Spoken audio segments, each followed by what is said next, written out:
Physical media man, physical media man, physical media man. What'd you buy? Was it something good? What's up, guys? Physical Media Man back here again for another Physical Media Man Monday video. I have June 2025 monthly movie reviews. We got in 7 titles. Well, I did. You got in 4, I think. Finally trying to get somewhat caught up here and get these put back up on the shelf. Before I get started, make sure to like, subscribe, comment, leave feedback, do all that good stuff down below. I'll leave the links to my Instagram page, my Physical Media Man Store Instagram page, my Facebook page for the Physical Media Man / Physical Media Man Store, my Facebook page for non-media related items, the Hodgepodge Garage, my email, my eBay, my Twitter, and my Letterboxd account. So yeah, got some good stuff in June. Trying to look ahead a little bit. So yeah, we only got in 4 the next month. So 7 titles in June. And started off with 1993's The Firm. This was a first-time watch for you. Probably the second time I think I've watched this. And I have read the book. Written by John Grisham, big John Grisham fan. So yeah, it came out in 1993. It's 2 hours and 34 minutes. I think it took at least a couple watches to get it finished. Yeah. But directed by Sidney Pollack. A young lawyer joins a prestigious law firm only to discover that it has a sinister dark side. You got Tom Cruise playing Mitch McDeere. Jeannie Triplehorn playing Abby McDeere, Gene Hackman, who I kind of forgot until people were doing Gene Hackman collection videos that he was in this. He plays Avery Tolar. Hal Holbrook plays Oliver Lambert, and Ed Harris plays Wayne Terrence, I think. Holly Hunter is also in it, as well as David Strathairn and Gary Busey, who's also pretty good in this one. Great cast. Everybody is really good in it. I don't have any scores written down, but I'm going to give this one a 4. If I remember right, there was some pretty decent sized changes from the book that I thought it would have been better if they would have left it how it was, but I still thought it was pretty well done. Very good acting. Shot really well. So yeah, giving it 4 stars. Okay, I'm with you. I agree. I have not read the book.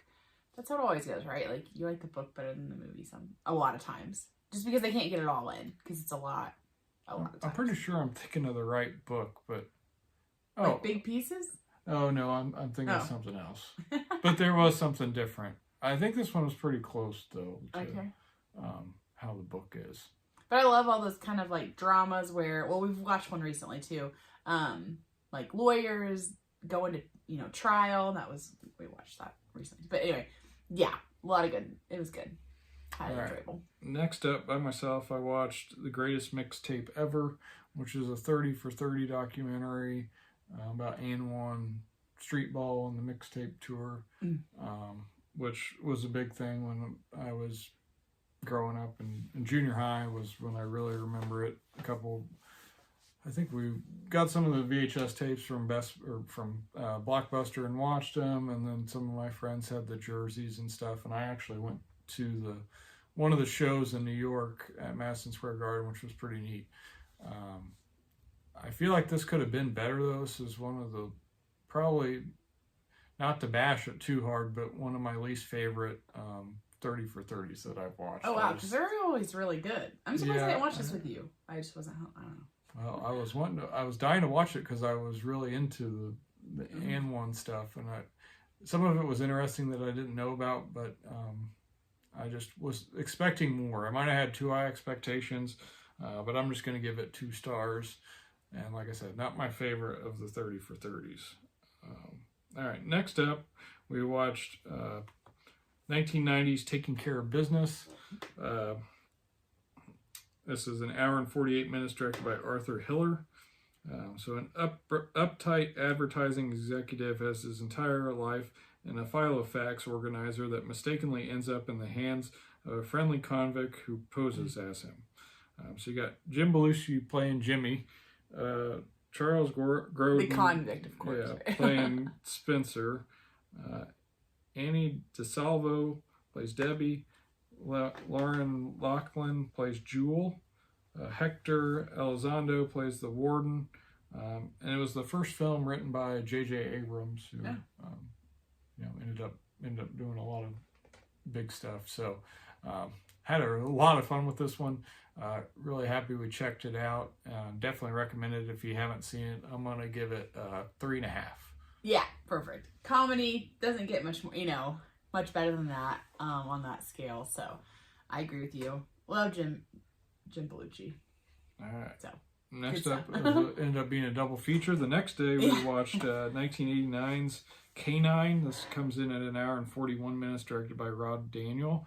And I remember watching this, I want to say on Channel 4, WB or something, growing up, and remember liking it a lot, and I was a little disappointed in it after watching it again. Another one I think maybe I had too high expectations for, but it says to stop an elusive criminal, a maverick detective enlists the aid of a police dog who's an unusually intelligent smart aleck.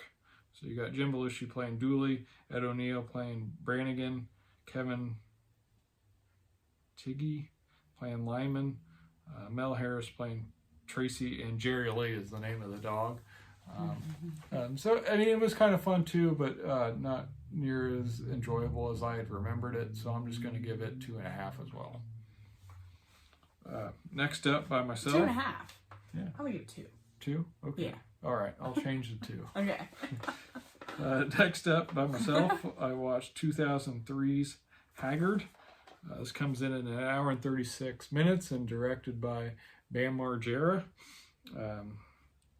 So after she breaks up with Ryan, Glorin is rumored to be hooking up with heavy metal Hellboy, and Rake Yan plays Hellboy.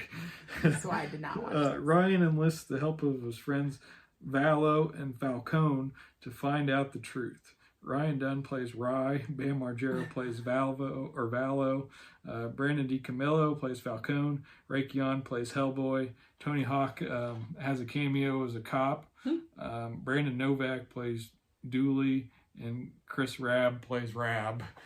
And it was so fun. I used to watch the CKY and Jackass stuff. I didn't watch this. I'm sorry. I'm glad. And I had a lot of fun with this one. I'm going to give it 3 stars. You probably would have hated it, but if you're a fan of the stuff back then, you will have a good time with this. And great trip down memory lane, seeing all the familiar faces, the familiar music, and the skateboarding. So yeah, that was a fun one. Next up, also, I think this was by myself. Yeah. I watched this because Kino was getting ready to do a sale, and I wanted to see it in case I wanted to order it. So ended up ordering it, if that tells you anything. So this is 1995's Things to Do in Denver When You're Dead. This comes in 1 hour and 55 minutes, directed by Gary Fletter. So you got 5 different criminals face imminent death after botching a job quite badly. Andy Garcia plays Jimmy the Saint. Christopher Walken plays the man with the plan. Christopher Lloyd plays Pieces. William Forsythe plays Franchise. Billy Nunn plays Easy Wind. Trent Williams plays Critical Bill. And Steve Buscemi plays Mr. Buscemi. I think I would have liked it for him, maybe alone. So I was kind of comparing this to like a Pulp Fiction meets... which I don't remember if you watched that. Very Bad Things with Christian Slater. I don't know if you watched that with me. That movie, he's I think I did. Bachelor party, and then like everything goes wrong. No. Well, it's kind of like the same thing where there's really good plot, dialogue, and things go wrong. So I really liked it. Obviously, I ended up purchasing it. I'm going to give it 4 stars as well. This is a crisp sleeve. Mm-hmm. Slip. Yeah. Sorry. Slip cover. Yeah. It's a nice one. Anyway, sorry. We're random. Okay. Yeah, Kino. Yep. Yeah. Yep. So I'm gonna give that one 4 star. Well, that's high marks. It was very good. Okay, all right. All right, Watch and some lastly, also by myself. I would say I only watched this 2 one. movies. I think this month.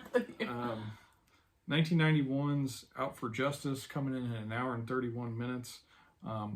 Another one I watched because I wanted to see if I wanted to purchase or not. I feel like it had been $5 forever on Amazon, so I thought that was a good deal, and it's kind of considered one of Seagal's best.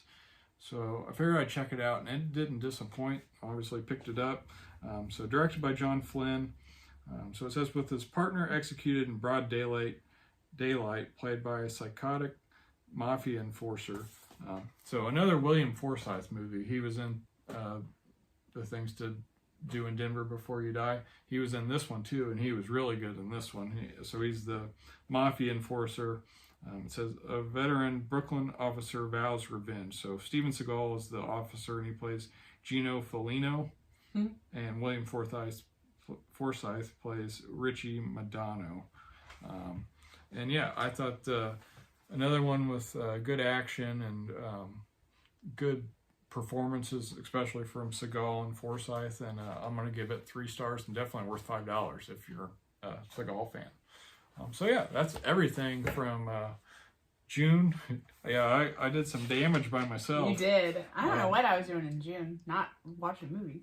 But watch some good titles. So we'll have to do July's. Only 4 movies it looks like that month, but 2 of them were over 2.5 hours. So that was part of the reasoning. But yeah, a little quick monthly movie review here video, and get these put away and maybe get rid of K9. Maybe keep. Yeah, no, get rid of that. Definitely keeping the rest. The rest Yeah, are great. okay, good. All right. Well, hope you enjoyed this. If you haven't yet done so, please make sure to subscribe. This is the Physical Media Man signing off. Physical Media will never die. Physical Media Man. Physical Media Man. Physical Media Man.